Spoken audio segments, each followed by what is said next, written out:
इस साल तीसरी बार देश के सर्वोच्च नागरिक सम्मान दिए गए और एक साथ 3 शख्सियतों के नाम की घोषणा की गई। चौधरी चरण सिंह, पीवी नरसिम्हा राव और डॉक्टर एमएस स्वामीनाथन, 2 पूर्व प्रधानमंत्री और एक वैज्ञानिक जिन्होंने देश को बदलने में अतुलनीय योगदान दिया। भारत रत्न का ऐलान करते हुए पीएम मोदी ने उनके बारे में क्या लिखा, भारत के लिए क्या है उनका योगदान और कैसी रही इन विभूतियों के परिजनों की प्रतिक्रिया, वो हम आपको दिखाएंगे। साथ ही जानेंगे कैबिनेट विस्तार पर झारखंड में कैसे जारी है बयानबाजी। तो अगले आधे घंटे तक बने रहिए हमारे साथ और पहले खबर भारत रत्न की। देश की 3 विभूतियों को एक साथ भारत रत्न देने का ऐलान किया गया है। पूर्व प्रधानमंत्री चौधरी चरण सिंह, पूर्व प्रधानमंत्री नरसिम्हा राव और वैज्ञानिक एमएस स्वामीनाथन को देश के सर्वोच्च नागरिक सम्मान दिया जाएगा। प्रधानमंत्री नरेंद्र मोदी ने सोशल मीडिया एक्स पर पोस्ट कर ये जानकारी दी। चौधरी चरण सिंह के बारे में प्रधानमंत्री ने लिखा कि हमारी सरकार का यह सौभाग्य है कि देश के पूर्व प्रधानमंत्री चौधरी चरण सिंह जी को भारत रत्न से सम्मानित किया जा रहा है। यह सम्मान देश के लिए उनके अतुलनीय योगदान को समर्पित है। उन्होंने किसानों के अधिकार और उनके कल्याण के लिए अपना पूरा जीवन समर्पित कर दिया था। चौधरी चरण सिंह भारत के 5वें प्रधानमंत्री बने। हालांकि उनका कार्यकाल जुलाई 1979 से जनवरी 1980 तक ही रहा। इससे पहले वे 2 बार उत्तर प्रदेश के मुख्यमंत्री भी रहे और चौधरी साहब भारत के किसानों के चैंपियन भी माने जाते हैं। किसान परिवार में जन्मे चौधरी चरण सिंह ने पूरा जीवन किसानों और उनके परिवारों के उत्थान में लगा दिया। कड़ी मेहनत, स्वतंत्रता और समझौता न करने वाली ईमानदारी उनकी पहचान रही है। आजादी की लड़ाई के दौरान चौधरी चरण सिंह कई बार जेल गए। जब चौधरी साहब को भारत रत्न देने का ऐलान हुआ तब उनके पोते जयंत चौधरी ने पोस्ट किया कि दिल जीत लिया। जो आज तक कोई भी पूर्व की सरकार नहीं कर पाई, वो फैसला बेबाकी से नरेंद्र मोदी जी के विजन से और प्रयासों से और उनके समर्पण भाव के कारण हो पाया। तो मैं फिर कोटि कोटि धन्यवाद देता हूं, आभार व्यक्त करता हूं। जो आज मुख्यधारा में लोग नहीं हैं, उनकी हिम्मत बढ़ाने का फैसला आज भारत सरकार ने लिया है। पूरे देश में सभी चौधरी साहब को मानने वाले लोगों के लिए खुशी की पल है। मैं चौधरी अजीत सिंह जी को भी याद करता हूं, ये उनका सपना था और इसलिए मैं कहता हूं दिल से मोदी जी को विशेष तौर से धन्यवाद और आभार कि आपने आज चौधरी अजीत सिंह जी का अधूरा सपना पूरा किया। चौधरी चरण सिंह के साथ एक और पूर्व प्रधानमंत्री पीवी नरसिम्हा राव को भी भारत रत्न देने का ऐलान भी किया गया है। प्रधानमंत्री नरेंद्र मोदी ने लिखा, यह बताते हुए खुशी हो रही है कि हमारे पूर्व प्रधानमंत्री श्री पीवी नरसिम्हा राव गरू को भारत रत्न से सम्मानित किया जाएगा। एक प्रतिष्ठित विद्वान और राजनेता के रूप में नरसिम्हा राव गरू ने विभिन्न क्षमताओं में भारत के बड़े पैमाने पर सेवा की। उन्हें आंध्र प्रदेश के मुख्यमंत्री, केंद्रीय मंत्री और कई वर्षों तक संसद और विधानसभा सदस्य के रूप में किए गए कार्यों के लिए समान रूप से याद किया जाता है। उनका दूरदर्शी नेतृत्व भारत को आर्थिक रूप से उन्नत बनाने, देश की समृद्धि और विकास के लिए एक ठोस नींव रखने में सहायक था। कांग्रेस में करीब 50 साल गुजारने के बाद नरसिम्हा राव 1991 में प्रधानमंत्री बने। आजादी की लड़ाई के दौरान वे कांग्रेस में शामिल हुए। 1957 में पहली बार आंध्र प्रदेश विधानसभा के लिए चुने गए। 1962 से राज्य में कई विभागों के मंत्री रहे। 1971 में आंध्र प्रदेश के मुख्यमंत्री बने। इसके बाद केंद्र में विदेश सहित कई मंत्रालयों को संभाला। नरसिम्हा राव जब प्रधानमंत्री बने तब देश की आर्थिक स्थिति अच्छी नहीं थी। वे भारत में आर्थिक उदारीकरण के जनक और पुरोधा माने जाते हैं। भारत रत्न दिए जाने की घोषणा पर उनके परिजनों ने खुशी जताई है। Yeah, this is very great, happy moment, great recognition the services rendered by Sri P.V. Narasimha to the nation. Because if you go through the days, that 5 years, 91 to 95, 96, so that was a very crucial age, crucial time in Indian history. But he has solved all the problems and ये जो भारत को अभी जो follow कर रहे हैं वही संस्करण जब जो करे सो जो रिफॉर्म्स करे, एक इसमें नहीं, एक सब में, सब portfolios में उन्हें he has done tremendous changes in the. I'm so excited.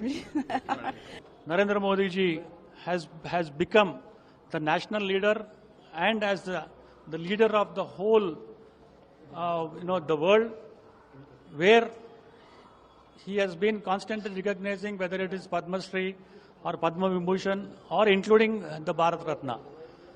It is, I feel very, very emotional at this point of time. Bharat Ratna देश का सबसे बड़ा नागरिक सम्मान है। ये उन शख्सियतों को दिया जाता है जिनका कला, साहित्य, विज्ञान, समाज सेवा और खेल के क्षेत्र में उल्लेखनीय और असाधारण योगदान दिया। भारत रत्न देने की शुरुआत 1954 में हुई। तब आजाद भारत के पहले गवर्नर जनरल चक्रवर्ती राजगोपालाचारी, डॉक्टर सर्वपल्ली राधाकृष्णन और वैज्ञानिक चंद्रशेखर वेंकटरमन को भारत रत्न दिया गया।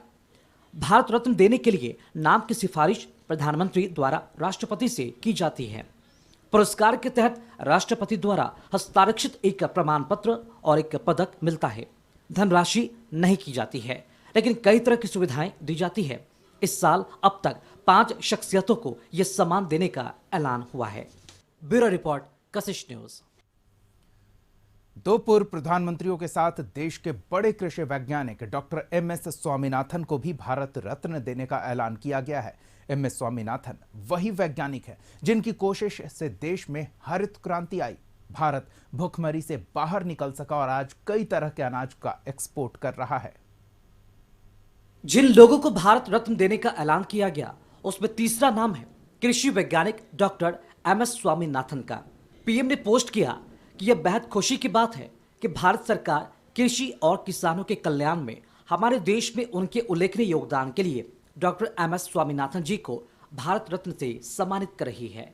उन्होंने चुनौतीपूर्ण समय के दौरान भारत को कृषि में आत्मनिर्भरता हासिल करने में महत्वपूर्ण भूमिका निभाई और भारतीय कृषि को आधुनिक बनाने की दिशा में उत्कृष्ट प्रयास किए। हम एक अन्वेषक और संरक्षक के रूप में और कई छात्रों के बीच सीखने और अनुसंधान को प्रोत्साहित करने वाले उनके अमूल्य काम को भी पहचानते हैं। डॉक्टर स्वामीनाथन के दूरदर्शी नेतृत्व ने न केवल भारतीय कृषि को बदल दिया, बल्कि देश की खाद्य सुरक्षा और समृद्धि भी सुनिश्चित की है। वह ऐसे व्यक्ति थे जिन्हें मैं करीब से जानता था और मैं हमेशा उनकी अंतर्दृष्टि और इनपुट को महत्व देता था। नई बीज किस्मों के विकास के बाद जब पश्चिमी देशों में हरित क्रांति शुरू हुई, तो एमएस स्वामीनाथन ने इसका नेतृत्व भारत में किया। उच्च पैदावार वाले गेहूं के बीज तैयार करने के लिए उन्होंने नॉर्मन बोरलॉग और अन्य वैज्ञानिकों के साथ काम किया। उन्होंने देश भर के किसानों को उपयोग करने के लिए प्रेरित किया। 1965 में देश के उत्तरी हिस्से में सैकड़ों प्रदर्शनियों का आयोजन किया गया, जिसमें यह बताया गया कि कैसे गेहूं की उपज बढ़ाई जा सकती है। ये प्रदर्शन गेम चेंजिंग रहे। हरित क्रांति के पहले साल में ही उत्पादन का स्तर 3 गुना हो गया। उनकी कोशिशों से औसत कृषि उत्पादन 12 मिलियन टन से बढ़कर 23 मिलियन टन हो गया और देश अनाज के मामले में आत्मनिर्भर हो सका। स्वामीनाथन ने 1979 से 1980 तक कृषि मंत्रालय के प्रधान सचिव के रूप में कार्य किया। इससे पहले 1972 से 1979 तक वे भारतीय कृषि अनुसंधान परिषद के महानिदेशक रहे। 1980 से 1982 तक उन्होंने योजना आयोग में कार्य किया, जहां वे कृषि और ग्रामीण विकास के प्रभारी थे। The news had come during his lifetime, but he was never somebody who worked for awards or who waited for recognition. A lot of awards and recognition came to him, but he was motivated more by the results of what he did on the ground and the people's love and affection. So he always used to remember the farmers that he met. Wherever he went in India, farmers would come and meet him and, convey their gratitude. So naturally, I feel very proud and very happy that my father's work has been recognized by the highest civilian honor. ऐसी विभूतियों को भारत रत्न देने का सभी ने स्वागत किया है। इन सभी की कोशिशों से देश और देश के लोगों की स्थिति बदली और पार्टी से ऊपर उठकर इसका स्वागत किया गया। चौधरी चरण जी को Ma'am, and Narasimha Rao ji has been given Bharat Ratna. Ma'am, what do you have to say about it? देश के पूर्व प्रधानमंत्री, किसानों के मसीहा चौधरी चरण सिंह जी को भारत रत्न की घोषणा एक अभिनंदनीय घोषणा है। यह देश के करोड़ों किसानों का सम्मान है। जीवन से निकले हुए चौधरी चरण सिंह को जो सम्मान आज मिला है, हम गौरवान्वित हैं। चौधरी चरण सिंह स्वतंत्रता सेनानी थे। उन्होंने पंडित नेहरू के सामूहिक खेती के कंसेप्ट को कांग्रेस के नागपुर अधिवेशन में ध्वस्त किया था। उन्होंने उत्तर प्रदेश में लैंड रिफॉर्म कराए, जिसकी वजह से वो पूरे देश में नहीं पूरे हिंदुस्तान में वो प्रसिद्ध हुए। विधानसभा के सामने नेताजी ने उनकी प्रतिमा लगवाई थी और उस समय जो विरोध किए हुए बात अलग है, लेकिन हमें खुशी है इस बात की कि एक किसान नेता को भारत रत्न मिला है और उनके साथ साथ और भी जो 2 लोगों को मिला है, नरसिम्हा राव जी को भी मिला बधाई देता हूं। और आज इन 3 महापुरुषों को देने का ऐलान किया है, इसका हम स्वागत करते हैं। और कांग्रेस की सरकार ने इन लोगों को कभी सम्मानित नहीं किया। यहाँ तक कि जो यूनाइटेड फ्रंट और बाकी की भी जो सरकारें थी, उन्होंने भी कभी सम्मानित नहीं किया। भारत रत्न देश का सबसे बड़ा नागरिक सम्मान है। ये उन शख्सियतों को दिया जाता है जिनका कला, साहित्य, विज्ञान, समाज सेवा और खेल के क्षेत्र में उल्लेखनीय और असाधारण योगदान दिया। भारत रत्न देने की शुरुआत 1954 में हुई। तब आजाद भारत के पहले गवर्नर जनरल चक्रवर्ती राजगोपालाचारी, डॉक्टर सर्वपल्ली राधाकृष्णन और वैज्ञानिक चंद्रशेखर वेंकटरमन को भारत रत्न दिया गया। भारत रत्न देने के लिए नाम की सिफारिश प्रधानमंत्री द्वारा राष्ट्रपति से की जाती है। पुरस्कार के तहत राष्ट्रपति द्वारा हस्ताक्षरित एक प्रमाण पत्र और एक पदक मिलता है। धनराशि नहीं की जाती है, लेकिन कई तरह की सुविधाएं दी जाती है। इस साल अब तक 5 शख्सियतों को यह सम्मान देने का ऐलान हुआ है।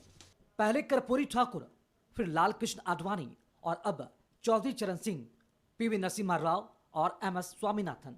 इन सभी विभूतियों को उनके योगदान के लिए देश का सर्वोच्च नागरिक सम्मान दिया जा रहा है। ब्यूरो रिपोर्ट, कशिश न्यूज।